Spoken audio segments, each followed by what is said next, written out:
দুই চারটি কথা বলে বসে যাবো। ওমা তাওফিক ইল্লা বিল্লাহ। তো ভাইয়ের আমরা প্রথমেই জানেন এই রমজান মাসের কত গুরুত্ব। আমার আল্লাহ রাব্বুল আলামিন রমজান মাসকে এত গুরুত্ব দিলেন কেন? আমার আল্লাহ রাব্বুল আলামিন রমজান মাসের গুরুত্ব দিলেন কেন? আমার আল্লাহ রাব্বুল আলামিন কুরআনুল কারীমের মধ্যে বলেছেন, ইয়া আইয়ুহাল্লাযীনা আমানু কুতিবা আলাইকুমুস সিয়াম, হে ঈমানদারগণ, হে আমার বন্ধুগণ, তোমাদের উপর রোজাকে ফরজ করে দেওয়া হয়েছে। কামা কুতিবা আলাল্লাযীনা মিন ক্বাবলিকুম লাআল্লাকুম তাত্তাকুন, শুধু তোমাদেরকেই ফরজ করে দেওয়া হয়নি, বরং তোমাদের পূর্ববর্তী যারা ছিল, যারা চলে গেছে, তাদের উপর এই রমজান মাসের রোজা ফরজ ছিল। আর এটা ফরজ ছিল এই রমজান মাসে। শুধু কেন ফরজ করে দেওয়া হয়েছে? আল্লাহ রাব্বুল আলামিন বলছেন, লাআল্লাকুম তাত্তাকুন, যাতে তোমরা তাকওয়া অবলম্বন করতে পারো। তাকওয়া কি? তাকওয়া হলো আল্লাহর ভয়, আল্লাহর ভীতি প্রদর্শন অন্তরে ঢুকাতে পারো। এই জন্যই আল্লাহ রমজান মাসে রোজাকে ফরজ করে রেখেছেন। শুধু তাই নয়, আমার আল্লাহ রাব্বুল আলামিন বলছেন, শাহরুর রমাদান আল্লাযী উনজিলা ফীহিল কুরআন হুদাল লিন-নাস।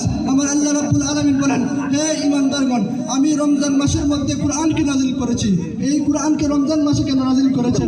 চাইলে তো অন্য মাসেও পারতেন, কারণ আল্লাহ রাব্বুল আলামিন বলেছেন এই রমজান মাস একটা বরকতময় মাস। কেন বরকতময় মাস? আল্লাহ রাব্বুল আলামিন বলেন, আল্লাহর হাবিব বলেন, ওই রমজানের মধ্যে যে কুরআন নাযিল হয়েছে, ওই কুরআনের ক্ষমতা কিন্তু পাহাড়ের ছিল না, ওই কুরআনের ধারণের ক্ষমতা কিন্তু পাহাড়ের ছিল না, আসমানের ছিল না, জমিনের ছিল না। এই জন্য আল্লাহ রাব্বুল আলামিন রমজান মাসে কুরআনকে নাযিল করে রমজান মাসকে দাবি বানিয়ে দিয়েছে। শুধু তাই নয়, আমার আল্লাহ রাব্বুল আলামিন বলছেন রমজান মাসের ফজিলত কতটুকু আপনারা কি জানো?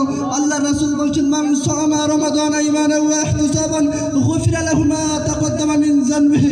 আল্লাহ রাসূল সাল্লাল্লাহু আলাইহি ওয়াসাল্লাম বলেছেন, যদি কোনো ব্যক্তি রমজান মাসে যদি ঈমানের সহিত যদি 30টা রোজা রাখে, আল্লাহ রাব্বুল আলামিন তার পিছনের সমস্ত গুনাহকে মাফ করে দেন। কি এমন এই রমজান মাসের এই রোজার ফজিলত? আল্লাহ রাসূল বলেছেন, মুসলমান তোমরা জেনে রাখো, শুধু রোজা রাখলেই তোমাদেরকে সওয়াব দিবেন না, বরং যদি কোনো ব্যক্তি যদি রমজান মাসে যদি রোজা নাও রাখতে পারে, আরেকজন মুসলমানকে যদি রোজা রাখে আর ওই ইফতারি যদি করায়, তারপরে ওই ব্যক্তিটা ইফতারি করে যত সওয়াব পেয়েছে, ওই ব্যক্তিকে রমজান মাসের ওই ইফতারি করার বদলতে রোজা রেখে যত সওয়াব পেয়েছে, আল্লাহ রাব্বুল আলামিন তার আমলনামায় দিয়ে দিবে।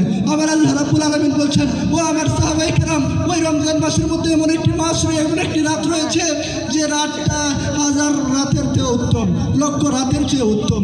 আমার আল্লাহ রাব্বুল আলামিন বলছে, আল্লাহ রাসূল বলছেন, দুনিয়ার মানুষ ওই রাতকে তোমরা তালাশ করো, আল্লাহর কাছে চাও, কেননা ওই রাতের মধ্যে ভাগ্য পরিবর্তন হয়। ওই রাতের মধ্যে আল্লাহ রাব্বুল আলামিন মুমিনের ভাগ্যকে পরিবর্তন করেন।